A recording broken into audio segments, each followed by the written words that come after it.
예, 토요일 비하인드 뉴스 이성대 기자 나와 있습니다. 이 기자 첫 번째 키워드는 뭡니까? 네, 첫 번째 키워드 보겠습니다. 과일 드실래요? 예, 무슨 작업 멘트 같기도 한데 무슨 내용입니까? 네, 그 박근혜 대통령이 당선인 시절이었죠. 2013년 2월 최순실 씨와 취임사 초안을 놓고 고치는 작업 그 녹음 파일이 어제 공개가 됐었죠. 예. 거기에 나오는 최 씨의 발언입니다. 예. 자, 회의 내내 이제 사실상 최 씨가 주도를 하고 박 전 대통령은 좀 따라가는 모습이 되기도 해서 참 신기한 모습이다. 그런 또 반응도 있었는데, 자, 이 발언 그럼 어떤 맥락에서 나온 겁니까? 네, 좀채 박 전 대통령이 자기 의견을 내지 못하는 상황이었는데 유일하게 주도적으로 자신의 의견을 낸 게 있습니다. 바로 청와대 로고를 바꾸는 문제였는데 촌스럽다면서 변경을 주장했습니다. 직접 들어보시죠. 우리는 그거 빼는 게 좋겠어요. 이렇게 해도 어떻게 해도 안 이쁘더라고. 그럼 기와 하나만 이렇게 놓고 바람대로. 예. 자, 하지만 이 이야기를 듣고 있던 최순실 씨는 좀 탐탁치 않아 하는 모습을 보였는데요. 계속해서 들어보겠습니다. 예. 그렇게 해봤더니 경애로 갔다 그랬대요. 그래도 그게 낫지. 품위가 있어야지 이게. 기와 한 장만 딱. 과일 갖다 드릴까요? 네? 과일? 어떠세요? 예, 그러니까 여기서 이제 과일 드시라 하는 말이 나온 거군요. 자, 그러니까 박 전 대통령의 생각, 아이디어가 별로 마음에 들지 않는다라는 것을 저렇게 좀 돌려 말한 것처럼 들리기도 합니다. 뭐 그렇게 들릴 수도 있는데 하지만 박 전 대통령은 여전히 그 다른 취임사 내용에 대해서와는 달리 이 로고 변경 문제에 있어서만은 본인의 주장을 좀 굽히지 않고 계속 주장을 했습니다. 이 역시 계속 들어보겠습니다. 예. 내가 그 기와 하나만 갖고 이렇게 좀 청와대 하면 안 될까요? 이거는 좀 이상하지만 이건 기와인가 뭔가 이게. 그러면 안 될까요? 그거는 안 될 것 같아요. 왜냐면 사시는 데를 좀 촌스러워. 그러니까 상징적으로 만들어야지 너무 똑같이 하려고 그러니까 이상해졌잖아요. 낫또 드세요. 예? 낫또. 나 또 예. 낫또. 그러니까 이 먹는 낫또 이야기하는 거죠. 콩으로 만든. 일본식 청국장. 예. 자, 그러니까 다시 한번 또 먹을 것으로 화제를 전환하는 듯한 그런 모습이군요.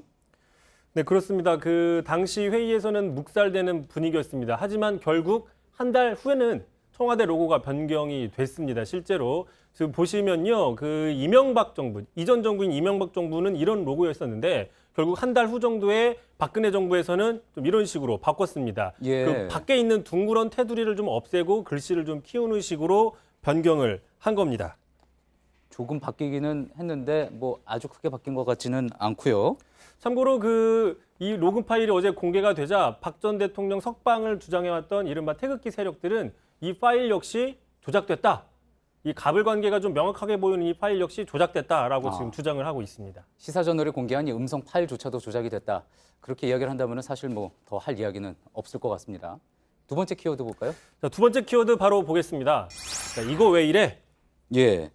이건 뭐 전두환 씨가 이제 지난 3월 이제 법정 출석했을 때 기자들 앞에서 했던 이야기였죠?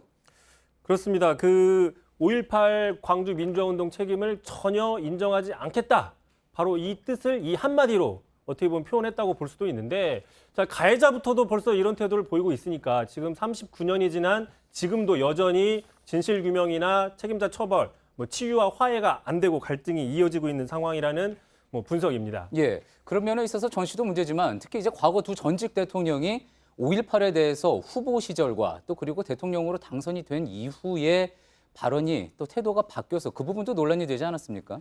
네, 그렇습니다. 구체적으로 이명박, 박근혜 두 전직 대통령 둘 다 대선 후보 시절에는 화합 차원에서 5.18을 열심히 챙기다가 대통령이 되자 말씀하신 것처럼 좀 달라진 태도를 보였습니다.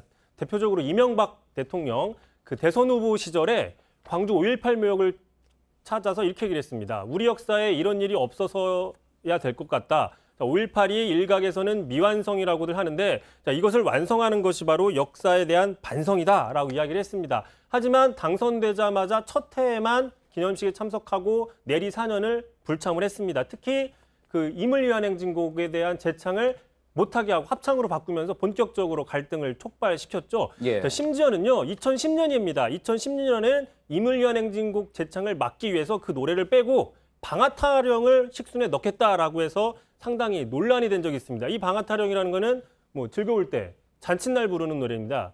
추모식에서 이런 노래를 부르겠다는 발상 자체가 상당히 유족들한테는 상당히 받아들일 수 없는 상황이었던 겁니다. 예.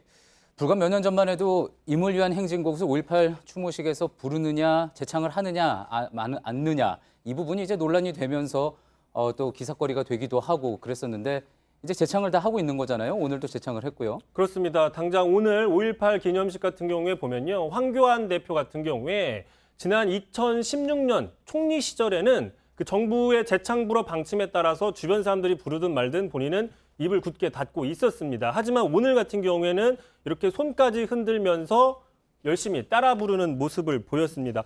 자, 이 모습을 보면 결국 이명박 박근혜 두 전직 대통령이 도대체 어떤 이유로 그렇게 길을 쓰고 노래를 못 부르게 막았나? 어떻게 보면 좀 큰 의미가 없었던 게 아니냐라는 거 볼 수밖에 없는 것 같고 또한 박근혜 전 대통령 역시 마찬가지입니다. 한나라당 대표 시절이나 대선 후보 시절에는 여러 차례 묘역을 참배하고 5.18 정신을 계승하겠다고 다짐을 해왔지만 또 특히 전두환 씨의 미납 추징금에 대해서도 강하게 환수하겠다고 밝혀온 적도 있었습니다. 후보 시절에는 직접 한번 들어보시죠. 예.